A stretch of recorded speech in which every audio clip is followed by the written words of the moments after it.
example for AT1B and AT6.1. I'll have both open for you now.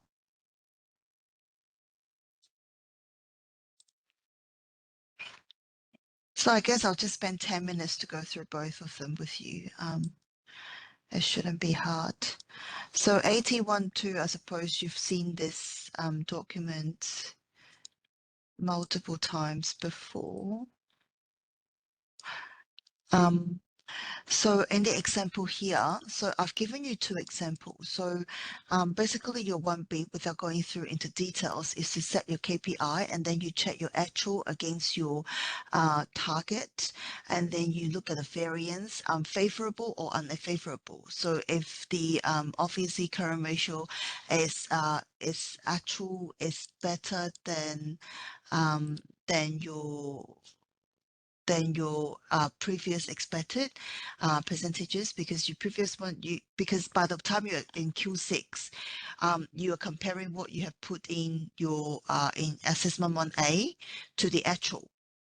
So when you compare your assessment 1A's balances to the actual balances, you will see the differences. And it may not be larger is the better, because it's depending on whether it's expense or it's sales. If your sales increase, yes, it's better. If your expense increase, if the item you chose is expense increase, then it's not as good, right? So then you would choose whether it's favorable or unfavorable. I'm talking about assessment 1B here, by the way. So, and then you would then see paste in here, revise, paste from A1 sheet, and then you will get the year 2, and then you get the of just this 2 example, and you will get the variances as you will get a revised target 2. Okay, so what you have in a target 2, I think it's probably for quarter 10. I can't remember, but that's year 1 and year 2. So that's year 1 and that's year 2, and then you will have, I don't think we'll use year 1. It will just use quarter 10, quarter 1, or quarter 10. So, and then you will revise your target. And then you will give us an explanation, comment at least one variances, and so give a comment of, why is this variances in year 1 and why do you then adjust for year 2? This is a better example. Our company did not collapse, so for them, the variance is, say for example, for this one, is largely unchanged, right? So, and then they expect it's also largely unchanged. So the current asset continue to increase. The actual result of the current ratio for year 1 is achieved. Therefore, there's no need to change year 2. That's their justification. Or I would just say the component of the current and non-current asset is not expected to change significantly or whatever. So you just have to give a reason as to what's the variances for this, the reason for variance this one. At least one variance explanation. Tell me why it's a variance, and then tell me then how it happened and how you expect that variance to affect your goal for next year. Okay. And then if you have any debt and growth goals, then you put it in here. If you have any pricing strategy changes, you put it in here. It can be NA, but you should also put in, I expect that to continue to increase. But profit also to increase, da da da da da. So you have to put some comments in here as well. And then so this one you can't really do until I guess you have your information in Q6. We'll have a look at the questions together. We'll have a look at the answers first. And then in here, tab 1.2 is also part of A1B. What you then need is to answer these questions. Describe a range of different methods of formatting, presenting, or explaining financial data. Describe a different method in communicating the data, especially to those with little financial trainings. What actions you should take to ensure financial data is correct. Right. So the first one, I've given you some hints here, and I'll let you to have a look yourself because after all, it's your own assignment. And this is something that I newly created for you as well. So basically, it's just give you some hint as to what you can talk. For example, can we use dashboards? Can we use graph and charts? Can we use table to present? With the help, can we present the numbers for over a couple of years so that we have a trend that we can observe? Communication, do we use visual aids? Do we do PowerPoint presentation? Do we do something like, like video, like YouTube, a long video and a short videos?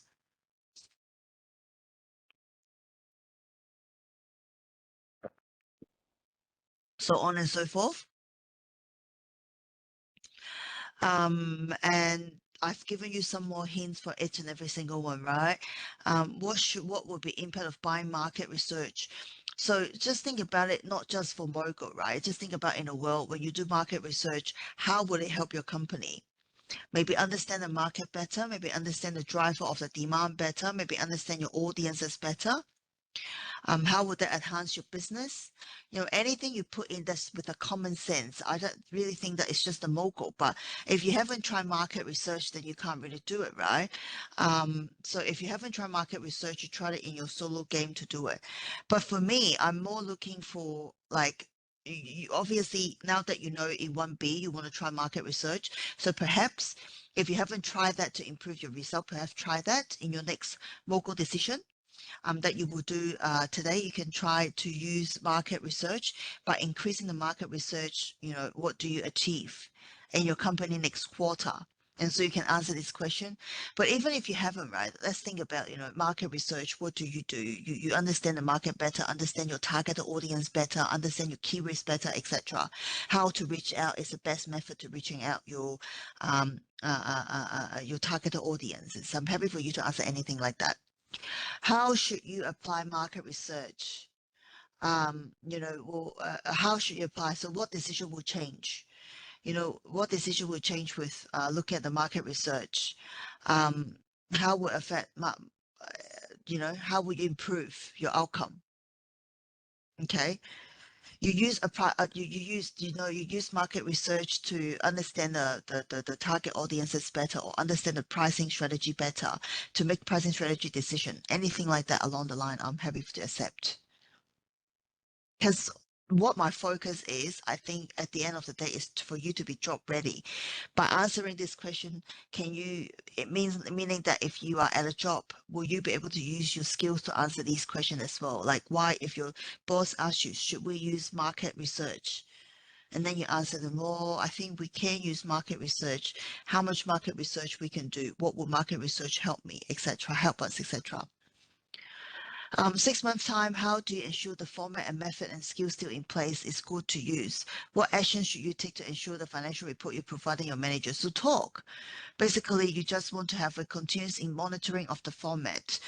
Talk to the CFO about the need. Consult widely of the users, of the stakeholders of the report.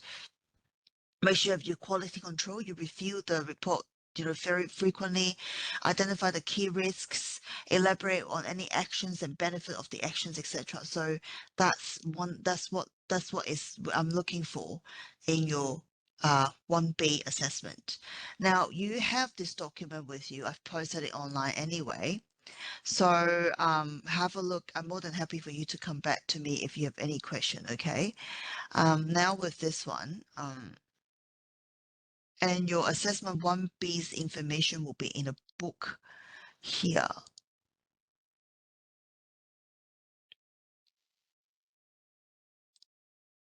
Okay, for those of you who has done assessment 1A, well, for you have it's you use the same area where you can find assessment 1A instruction. Assessment 1B instruction is also in the same book, in same section, and you just have to use this information to do that. But given um, and you have a wording, limit as well. Have a look at the wording limit to make sure that you answer the answers properly, and you do variance analysis. So by looking at the answer, I sort of explain to you what you need, right? So basically, when I say year two, it's just quarter 7 to 10. But year one is up to quarter six. So once you have the quarter six result, you can compare your actual result and your expected result from your assessment 1A. Okay, so that's your instruction. We will also have a quick look at, I guess, assessment 6.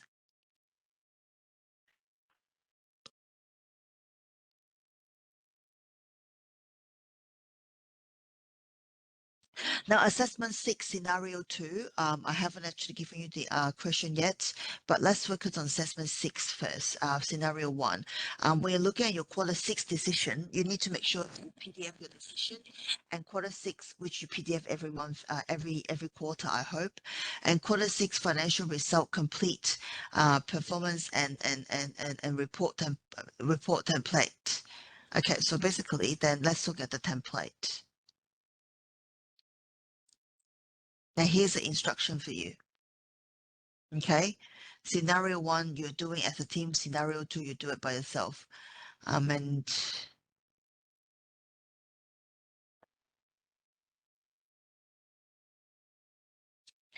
let's look at the assessment.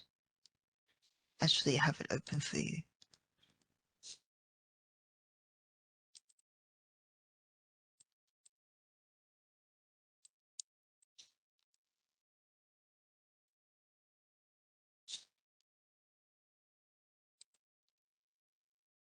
So you will need to do this one, and you will get the budgeted and actual numbers from your quarter report.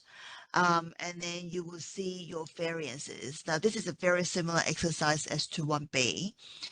So you will need to do your variance analysis and tell and explain. And this one is focusing on the full balance sheet and income statement.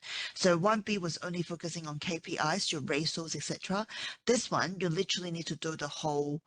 So you can see 6.1 and 1B is very kind of related, right? So you need to look at that and explain for variances over 5%.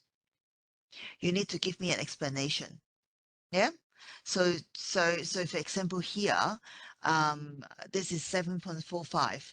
So the reason for the increase that's written here is that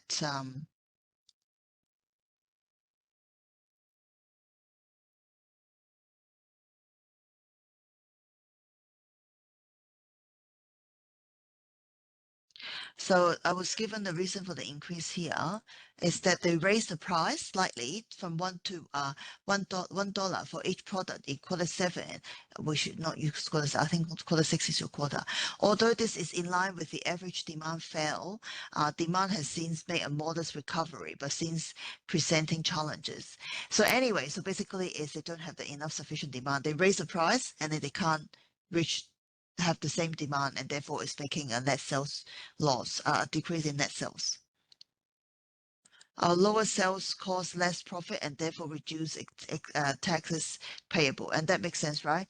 So the payable has decreased.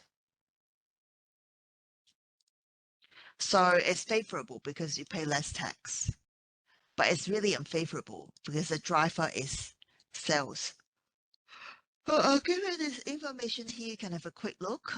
It's quite important that you should have enough time. If not, let me know. You should have enough time, and you should also have this information here from your mogul assessment, where then you can talk about price change effect, talk about demand variance, you can talk about sales variances, you can talk about different variances here. So that's an example of what they use as a reason. So you can do it similarly along the line.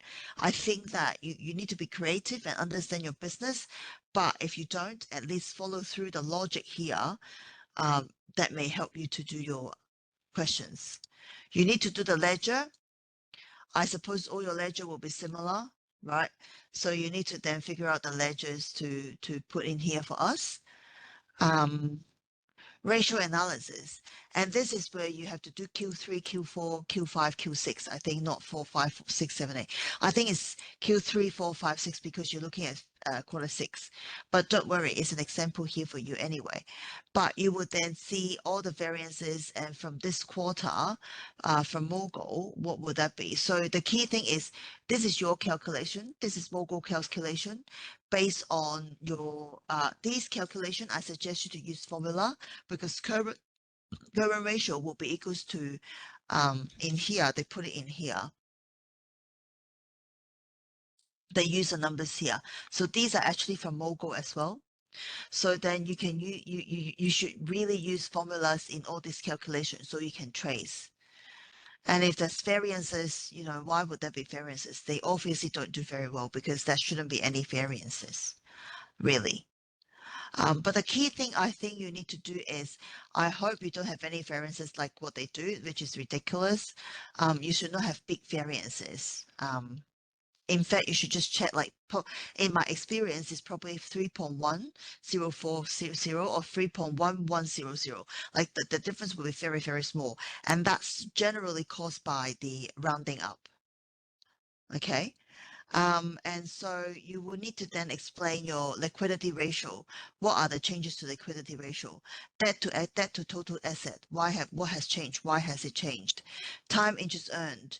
How do we earn how well is the firm covering the interest? Like have we been able to get the amount to pay the interest, etc. So there are some examples that's all been given to you. I am of the feet that I think previously we hold all this information back and not provide to you, but this year I'm making a change, largely because I think these will help you. Every company is different, and so you won't have the same answers as them, but you will be really able to see how people answer, and then drive your direction of your responses as well. Okay, so that's what will be expected for assessment 6. Assessment 6, scenario 1 and scenario 2 is exactly the same sort of questions. The only difference is assessment 2 will give you another scenario. That is, will give you another statement of variances, will give you other ledgers. Okay. We are thinking what is the best way to do it. We are potentially doing team swap, potentially only, we are not sure, just so you know, meaning that after you come back from the holiday, we might get one of you to swap into the other team and be another team member, and then get the result from the other team for that month, and then you can then progress with your work for scenario 2. But I'll come back to you. What is a final decision of how scenario 2 can be done? Okay. Not too worried for now. Focus on what you can do first. What I've provided you should be sufficient. Is there any question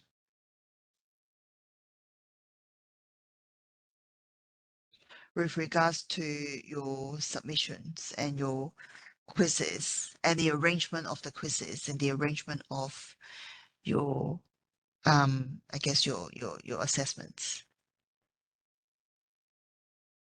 Okay. If not, I'll now separate you into groups. So you can leave early if you want to, or you can stay behind and do your work if you want, you need to as well.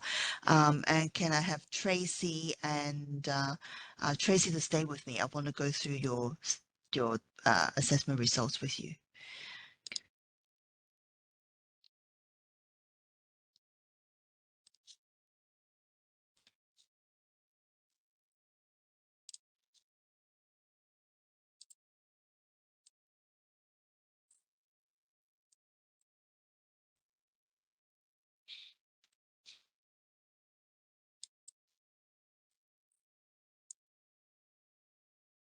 So the first group is Xu Ying, Mina,